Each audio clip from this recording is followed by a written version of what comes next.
Endereço IP, protocolo IPv4, domínio, servidor DNS, todos esses termos formam a base da estrutura da internet. E se você quer ser um desenvolvedor web, seja front-end ou back-end, você precisa entender esses conceitos. No vídeo de hoje a gente vai discutir a teoria por trás desses termos e no final a gente vai fazer a configuração do nosso domínio personalizado lá na AWS, fazendo o deploy do nosso site. Então senta aí na cadeira que o vídeo de hoje tá cheio de conteúdo e bora começar!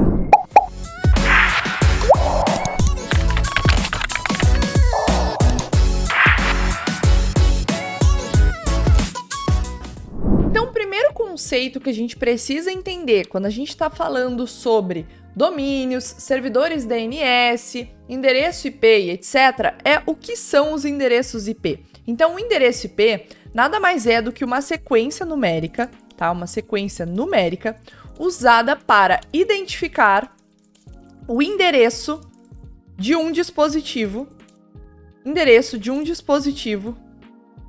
conectado a uma rede. Essa rede pode ser tanto uma rede de computadores quanto a internet de fato, tá? Então, não necessariamente porque eu tô conectado numa rede, eu estou conectado a uma internet. A gente pode ter uma rede que é uma rede privada, que eu não me conecto com o mundo exterior, eu apenas conecto computadores que estão na minha casa, por exemplo, ou na minha empresa, e eles conversam entre si, certo? Mas não necessariamente eles conversam com o mundo de fora, com os outros computadores que estão conectados na internet. Então, quando a gente fala de endereço IP, vai ser uma sequência numérica que vai identificar o endereço de cada um desses computadores. Então, a gente pode fazer uma analogia aqui com endereços de uma casa, certo? Quando a gente vai falar onde a gente mora, a gente diz a rua da nossa casa, certo? E o número da nossa casa. Digamos que a pessoa está perguntando, né, o nosso endereço numa cidade. A gente vai falar a rua da nossa casa e o número da casa. O endereço IP vai ser basicamente para isso. A gente vai falar um número que identifica a posição, né, o endereço onde está o nosso dispositivo, onde está ele ali dentro da rede, certo? E aí quando a gente fala de endereço IP, tem um nomezinho que é muito comum a gente escutar, que é o nomezinho de IPv4. O que é IPv4? IPv4 é o protocolo da internet. É um protocolo da internet na versão 4, tá? Na versão 4. Cada uma das versões do protocolo de internet define algumas novas regrinhas, alguns novos padrões que deve ter seguido. E qual que devem ser seguidos, né? E qual é aqui o maior padrão definido pelo IPv4? É o formato dos endereços IP. Então, quando a gente está falando de IPv4, a gente está falando de endereço IP que tem o seguinte formato. Eu vou ter 3 números, seguido por 3 números, seguido por 3 números, seguido por 3 números. E esses números podem variar entre 0 a 256. Então, um exemplo aqui de um endereço IPv4 seria o seguinte: 192.168.1.1, certo? Ou posso ter o seguinte: 198.123.255.255. Tanto esse quanto esse número aqui são endereços IPv4 válidos. Só que vocês devem ter percebido uma coisa. Quando a gente está falando aqui de números de 0 entre 256 e eu tenho apenas essas 4 sequências de número aqui, eu vou ter um número finito de endereço IPv4, certo? E esse número aqui é aproximadamente 4,3 bilhões de números, tá? Então a gente está falando aqui de 4,3 bilhões de endereços IPv4 diferentes.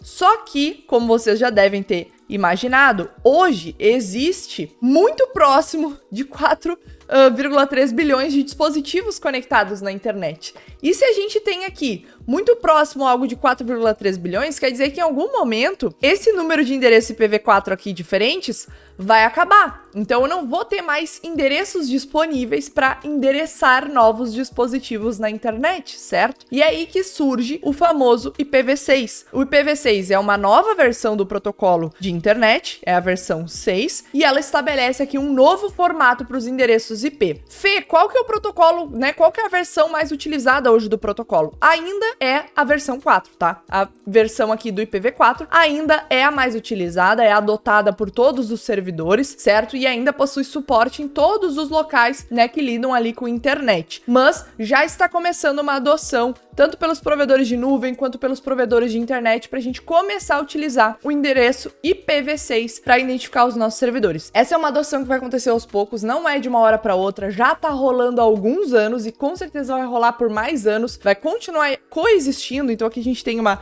coexistência entre o IPv4 e o IPv6, tá? Mas vai chegar um momento que o IPv4 vai morrer, certo? E aqui o IPv6 vai assumir os endereços IP. Mas, por enquanto, quando a gente fala de endereço IP, a gente quase sempre fala de IPv4 ainda, porque ele é o maioral aqui ainda na internet. Beleza? Entendido o que são os endereços IP, a gente pode passar para um segundo conceito, que são os domínios. O que seriam os domínios? Os domínios nada mais são do que um nome legível para os humanos, né? Na verdade, pelos humanos. Então, um nome legível pelos humanos para endereços de servidores na internet.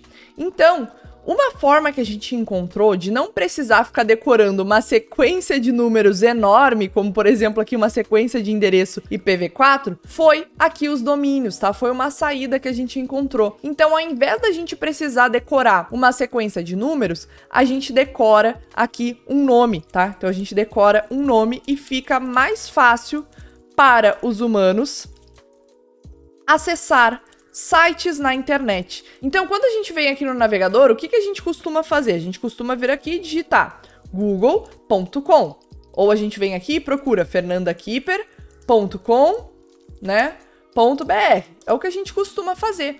Por quê? Porque é uma coisa que a gente consegue lembrar, a gente consegue fixar. Eu não venho aqui e digito 192.168.255.255. Não, eu não faço isso. Por quê? Porque isso aqui é muito mais difícil de eu me lembrar o que é, de eu lembrar esse número, certo? Então, os domínios são uma forma basicamente da gente traduzir.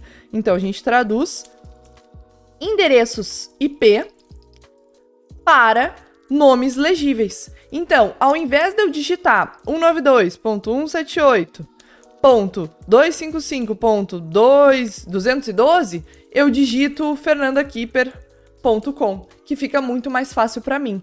Só que vocês conseguem perceber que em algum momento eu vou ter que fazer essa tradução do fernandakipper.com para esse endereço IP? Quem é que vai ser responsável por fazer essa tradução desse domínio para o endereço IP? Bom, como vocês já devem ter adivinhado, é o terceiro conceito que a gente vai falar hoje, que são os servidores DNS. Os servidores DNS são servidores que estão espalhados pelo mundo todo, então são servidores espalhados por todo o mundo que funcionam como uma agenda telefônica.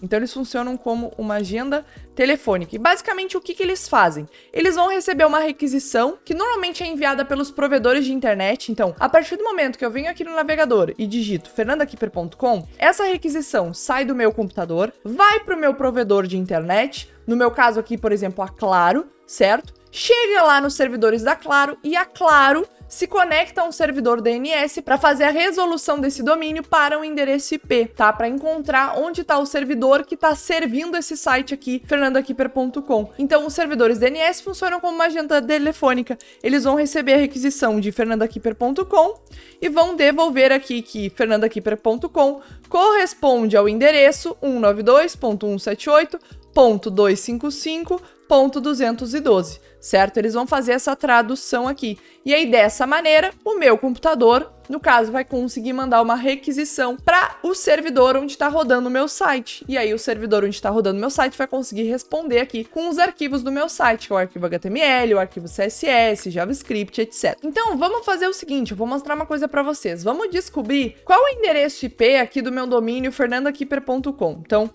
what is the IP address from domain? Vamos botar assim. E aí, a gente vai colocar aqui find address of domain. Vamos ver se esse site aqui funciona. E aí, eu vou colar o meu fernandakipper.com aqui para procurar o IP. E ele vai buscar o IP aqui do meu site. Ó, ele encontrou esse endereço IP aqui, teoricamente. Esse 76.76.21.241. Então, o que a gente vai tentar fazer? A gente vai tentar vir aqui no navegador, colar esse endereço IP e acessar. Continue to site. Vamos ver. Ó, ele foi pro site da Vercel. Por que ele foi lá pra Vercel? Porque o meu site tá hospedado na Vercel. Olha que interessante, o meu site, o fernandakipper.com, ele tá hospedado para Vercel.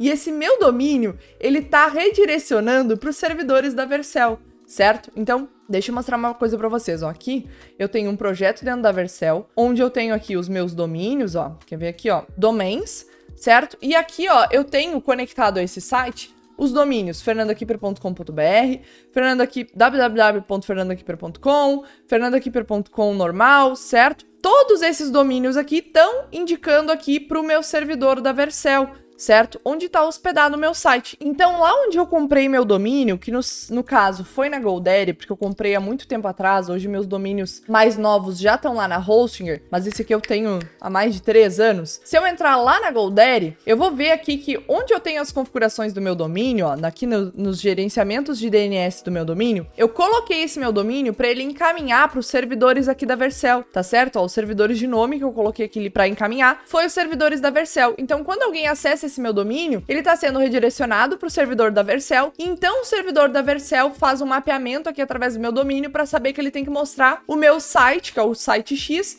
ao invés de mostrar o site B, certo? Mas aqui, no fundo dos panos, ó, o meu domínio está encaminhando para um servidor da Vercel, certo? E aí, por isso que quando eu procurei aqui pelo endereço IP do meu domínio, ele deu aqui o endereço IP de um servidor da Vercel. Então, agora que a gente já entendeu aqui qual é a relação entre endereços IP, domínios e servidores DNS, vamos entrar lá na AWS, lá no painel de configuração da AWS, para a gente fazer o cadastro de um domínio nosso por lá e linkar esse nosso domínio com um site que vai estar hospedado lá na AWS também, para vocês entenderem mais ou menos como é que a gente faz essa configuração e como as coisas se comunicam. Então, a primeira coisa que a gente vai fazer aqui dentro da AWS é acessar um serviço da AWS chamado Route 53, tá? Que é o Route 53 ou Rota 53. Esse serviço da AWS é usado para gerenciar domínios e fazer aqui o gerenciamento de DNS aqui dentro, né, da AWS, para a gente redirecionar o nosso domínio para as nossas aplicações que estiverem rodando aqui dentro da AWS. Então, o que a gente vai precisar fazer? A gente vai precisar criar aqui o que eles chamam de uma zona hospedada. Zona hospedada nada mais é do que um mapeamento aqui do nosso domínio, que depois a gente vai usar para mapear esse domínio para serviços, né, nossos que estão rodando aplicações nossas aqui dentro da AWS. Então, é muito importante aqui que o nome do domínio que a gente coloque é exatamente o nome do domínio que a gente quer usar. Então, você veio aqui na Hostinger, vem em Domains e comprou o domínio, sei lá, testefefer.com. Você veio aqui, procurou o valor desse domínio, vim aqui, opa, beleza, quero comprar esse domínio aqui, ó, testefefer.tech é R$1,99 por ano, beleza, vou comprar, comprei, fiz a configuração do meu domínio e tenho ele. Então é esse domínio aqui que eu quero usar. Então lá na AWS é muito importante que tu coloque exatamente este domínio que você comprou, tá? Exatamente como está ali. Tanto aqui o nome dele, quanto o top level domain dele. O que é esse top level domain? Então vamos voltar lá para o ScaleDraw para eu dar uma explicada. Um domínio basicamente é composto por 2 partes, tá? Então o domínio é composto por 2 partes. A primeira parte é o nome ali inicial que é personalizado, tá? Então aqui a gente tem o nome personalizado, que é seguido pela extensão do nosso domínio. Então, extensão do domínio, que seria aqui o nosso TLD, ou Top Level Domain, certo? Então, quando a gente olha para um domínio, a gente normalmente enxerga ele dessa maneira. Alguma palavra, ponto, alguma outra palavra, certo? Esse ponto aqui é o que divide o nome personalizado, que é essa etapa inicial, do Top Level Domain. Então, se eu comprei o domínio testfer.tech, o meu nome personalizado é testfer e o meu top level domain é .tech, é a extensão do meu domínio, certo? Se eu comprei Fernanda Kipper, então fernandakipper.com, o meu nome personalizado é Fernanda Kipper e a extensão do meu domínio é .com. Eu posso ter o fernandakipper.com e não possuir o domínio fernandakipper.com.br, porque são domínios diferentes. Por que eles são domínios diferentes? Porque a extensão do domínio desse para esse é diferente. Então eu posso ter uma pessoa, então pessoa 1 é dono desse domínio, enquanto a pessoa 2 é dona desse domínio. No caso, eu tenho os 2 domínios. Eu tenho fernandakipper.com, ó, se vocês acessarem aqui, vai cair no meu site. Eu também tenho fernandakipper.com.br. Por quê? Porque eu comprei os 2 e fiz os 2 redirecionarem para minha página. Mas se eu não tivesse comprado os 2, pode ser que aqui no fernandakipper.com.br tivesse outro site, beleza? Porque são domínios diferentes, porque os domínios são compostos pelo nome personalizado seguido da extensão do domínio. Então, se a gente entra aqui na Hostinger e procura um domínio, ó, fernandakipper.com, ele vai mostrar que o fernandakeeper.com não tá disponível, ó, is already taken, mas eu posso comprar o fernandakeeper.net, o aqui fernandakeeper.info, fernandakeeper.xyz, posso comprar o fernandakeeper de outras extensões. Mas as extensões mais populares mesmo é o .com e o .br e o .com.br, ou também o .org, que é muito usado, né, pelos órgãos aqui do governo, pelos órgãos, né, regulamentados. Então, a extensão .org normalmente é destinada para esse tipo de serviço. Então, aqui no Route 53, quando a gente for colocar o nome do nosso domínio, é muito importante a gente preencher o nome personalizado correto e a extensão correta também. Então aqui, se eu comprei o meu domínio keeperdev.xyz, eu vou colocar aqui keeperdev.xyz, que é exatamente o domínio que a gente vai usar aqui de teste, que é um domínio bem antigo que eu tenho também, e eu vou usar ele, vou redirecionar ele aqui para AWS, beleza? Depois a gente vai vir aqui e vamos colocar como uma zona hospedada pública. Por quê? Porque é algo que eu quero mapear para a internet, eu quero deixar esse domínio disponível na internet, né, para que ele seja acessado pelas pessoas e redirecione aqui para as minhas aplicações, no caso para o meu site, certo? Que eu vou hospedar nesse domínio. Então aqui a gente deixa como uma zona hospedada pública. Mas eu poderia criar como uma zona hospedada privada, que somente pessoas que estão dentro da minha rede, por exemplo, conseguissem acessar esse domínio. Isso é muito comum em empresas, então várias empresas, quando a gente está conectado na VPN da empresa, tem alguns sites ali internos da empresa que a gente consegue acessar, porque a gente está conectado na VPN da empresa, mas quando a gente se desconecta pela internet normal, a gente não consegue mais acessar aquele site, porque ele não é um domínio público, ele é um domínio privado, certo? E aqui em tags a gente não vai colocar nada. Então vamos vir aqui e clicar em criar zona hospedada. Feito isso, vocês vão ver que ele vai nos gerar aqui uns registros do tipo name server, certo? Nos dando aqui os valores da onde a gente deve rotear o tráfego, tá? Para esses servidores aqui. Então, para que esse nosso domínio, keeperdev.xyz, que a gente consiga utilizar ele aqui na AWS para redirecionar para um site nosso que tiver aqui dentro da AWS, ou algum servidor, alguma máquina virtual, algum container, enfim, a gente precisa que o nosso domínio esteja redirecionando para esses name servers. Então, lá no painel onde eu comprei meu domínio, seja na Hostinger ou na GoDaddy, no meu caso aqui na GoDaddy, porque é um domínio antigo que eu tenho, eu vou vir aqui e vou mudar os servidores de nome do meu domínio. Então eu vou vir aqui em DNS, vou clicar em servidores de nome e vou mudar. Vou fazer com que esse meu domínio indique para os servidores de nome da AWS, porque hoje ele está indicando para os servidores de nome da GoDaddy. Então, quando a pessoa procurar por keeperdev.xyz aqui na internet, ela vai cair num servidor da GoDaddy, certo? Aqui no caso eu já tenho uma aplicação rodando, porque eu já tinha colocado ela hospedada aqui, certo? Mas o que a gente vai fazer é fazer ele parar de redirecionar para essa aplicação e redirecionar para um site nosso que tá lá na AWS, tá bem? Então a gente vai vir aqui nos servidores de nome, vamos mudar o servidor de nome dele e vamos fazer ele redirecionar aqui para os servidores de nome da AWS, que foi esses servidores de nome que o Route 53 aqui gerou para nós. Então a gente vai copiar cada um desses servidores, vou vir aqui, vou colar o primeiro name server, vou colar o segundo, vou colar aqui o terceiro, que é o .NET, e por fim aqui o .com. Vamos colocar. Essa propagação aqui na atualização do domínio demora um pouco, porque lembrando, os servidores DNS, então, DNS servers, são servidores que estão espalhados no mundo todo, tá? Que tem o mapeamento dos domínios para endereço IP, é como se fosse uma lista telefônica, tá bem? E demora um pouco para quando a gente faz uma alteração, que essa alteração seja replicada para todos esses servidores DNS. Então, quando a gente altera aqui o mapeamento do nosso domínio, ele tem que ser replicado para esses servidores DNS para que eles saibam que eles têm que redirecionar aqui para o novo local, para o local correto. E isso demora um pouco, beleza? Essa propagação demora alguns minutos, mas enquanto ela vai rolando aqui em background, a gente continua aqui nossas configurações. Então, feito isso daqui, a gente já conseguiria colocar o nosso site para rodar aqui na AWS. O meu site, no caso, ele tá aqui num bucket S3, tá? Num bucket S3 público, ó, vou acessar aqui para mostrar para vocês. E é esse bucket aqui, ó, keeperdev.xyz.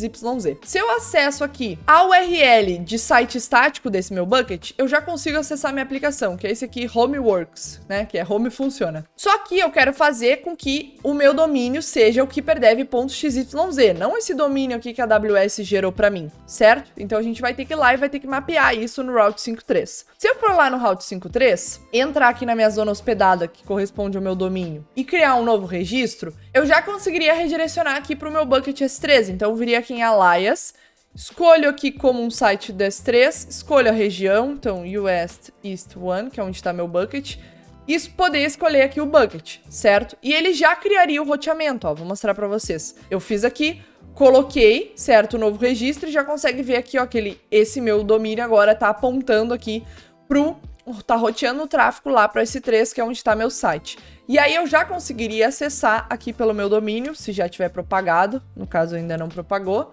Deixa eu tentar acessar aqui numa aba anônima. Ainda não propagou, mas teoricamente eu já conseguiria acessar esse meu site. Eu vou esperar aqui ele terminar de propagar e aí eu continuo para mostrar para vocês.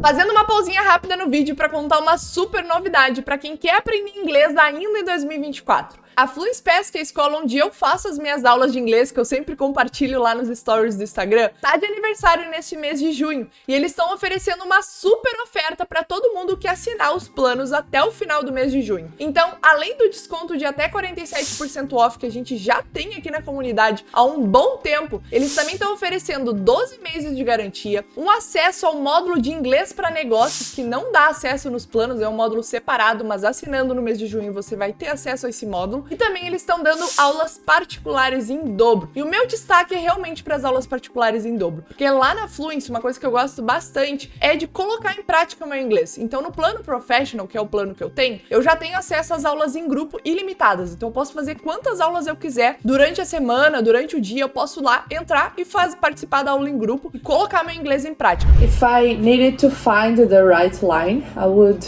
ask someone who was nearby to understand the lines, and I would say the place I want to go and try to say the person that I need to go to this place and which line do I should take. Mas além disso, eu também tenho 2 aulas particulares por mês, onde é somente eu e o professor para tirar dúvidas e para ele dar um feedback mais direto sobre o meu inglês. E quem assinar no mês de junho, por exemplo, no plano Professional, vai ter aulas particulares em dobro. Então, ao invés de 2 aulas, vai ter 4 aulas no mês. Isso é bastante coisa pra gente ter um feedback direto do professor e tirar bastante dúvida. Então, pra quem quer aproveitar essa chance, eu vou deixar o link aqui na descrição do vídeo e bora continuar.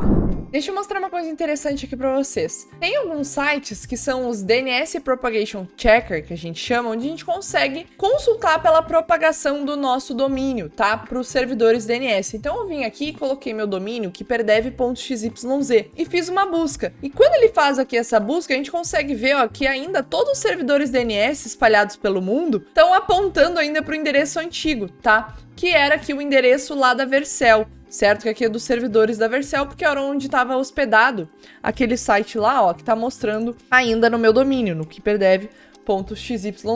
Opa, deixa eu acessar aqui ele diretamente, eu acessei o domínio aqui do S13. Então, se eu acesso aqui meu site, né, tem uma aplicação rodando, que ela tava rodando lá na Vercel, e se eu faço aqui o DNS Checker, eu consigo ver que ainda todos os servidores DNS estão apontando lá para o servidor da Vercel ainda. Mas eu não vou esperar que ele finalizar e já vamos continuar fazendo as próximas configurações. Mas basicamente o que eu queria mostrar para vocês é que quando a gente faz só essa configuração simples aqui do Route 53, o que a gente vai acabar tendo é apenas uma conexão HTTP. Se a gente volta aqui para o nosso bucket S3, onde está a minha aplicação rodando aqui no keeperdev.xyz, e eu acesso aqui as propriedades do bucket e pego aqui o site dele, né, o endpoint onde eu posso acessar esse meu bucket, vocês conseguem ver que esse é uma URL HTTP, não é uma URL HTTPS. Por quê? Porque isso aqui não tem, né, certificado SSL. Então, quando eu acesso pelo browser, o próprio browser me indica que esse site não é seguro, ó, not secure. Por que not secure? Porque eu tô fazendo uma conexão HTTP e não uma conexão HTTPS. E qual é a diferença aqui entre os dois? Basicamente, o HTTPS é uma versão mais segura do protocolo HTTP. Então, deixa eu botar aqui, ó, HTTP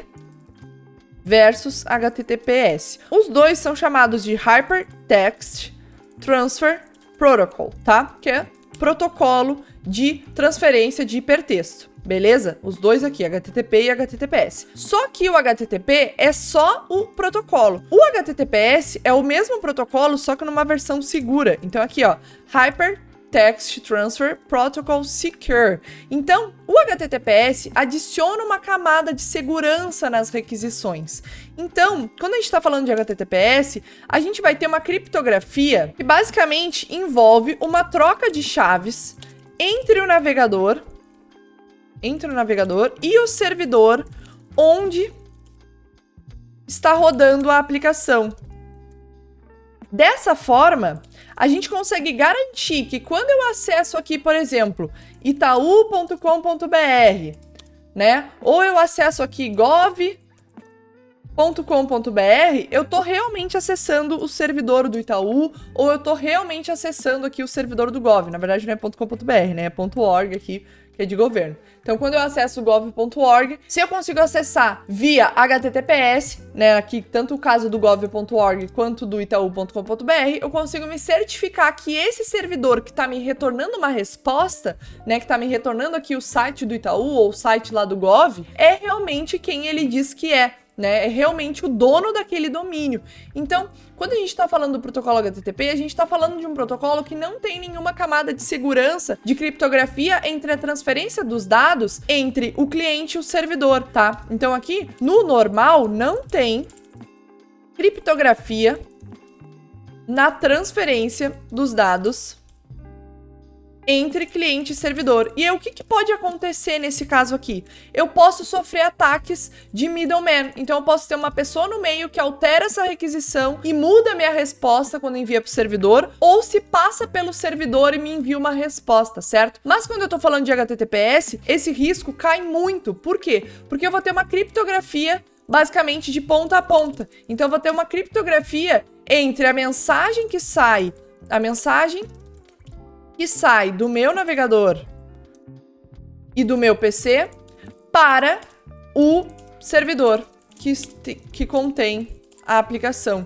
Então vai ter uma criptografia aqui por volta desses dados, certo? E é uma criptografia de SSL, que basicamente o SSL é um certificado digital que consegue garantir que a pessoa que está me respondendo a essa requisição é realmente a pessoa que é a dona daquele domínio. Não tá me garantindo que quem tá lá do outro lado, quando eu acesso aqui, por exemplo, testezinho 123, é realmente a Adidas, por exemplo. Não, se eu tô acessando um domínio que não é da Adidas, o que o SSL me garante é que a pessoa que é dona do domínio é realmente a pessoa que tá respondendo. Então a gente precisa ainda se ligar muito com os domínios, porque ainda tem muito golpe de domínio parecido. Por exemplo, ao invés de Adidas, vou ter um Adidas, né? E aí pode ser um golpe, por exemplo. Mas, se eu tô acessando adidas.com.br via protocolo HTTPS, eu consigo garantir que a pessoa que tá me respondendo realmente é o dono do domínio adidas.com.br, que aqui no caso a gente parte do princípio que é a Adidas mesmo, né, a empresa. Mas, se eu acessar aqui um outro domínio diferente, por exemplo, Adidas, que eu mencionei pra vocês, que é um golpe muito comum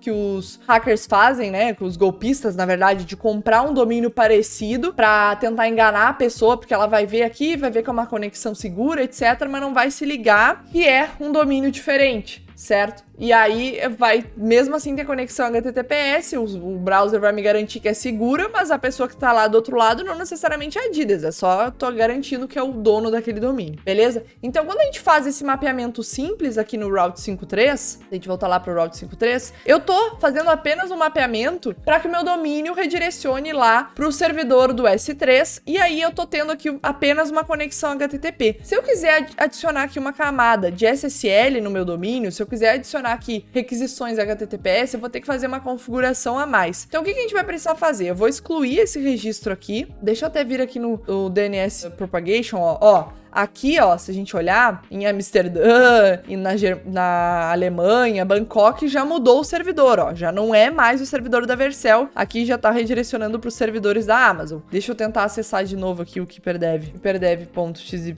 para ver se ele já tá mostrando aqui para mim o site.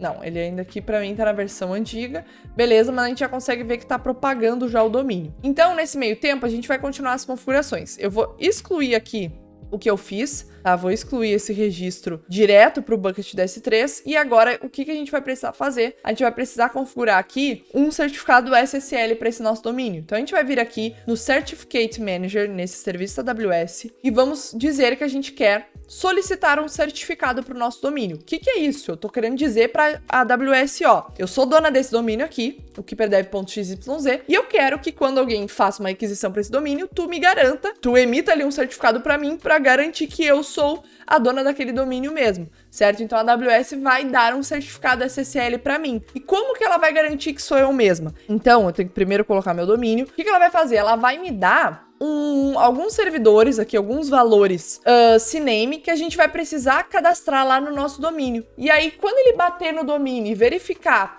que aqueles valores CNAME estão cadastrados no domínio, a AWS vai conseguir garantir que eu sou realmente a dona daquele domínio aqui. Então tá vendo aqui, ó, que ele me passou um valor CNAME? Esse valor CNAME, esse nome CNAME, a gente vai usar para cadastrar lá no nosso domínio.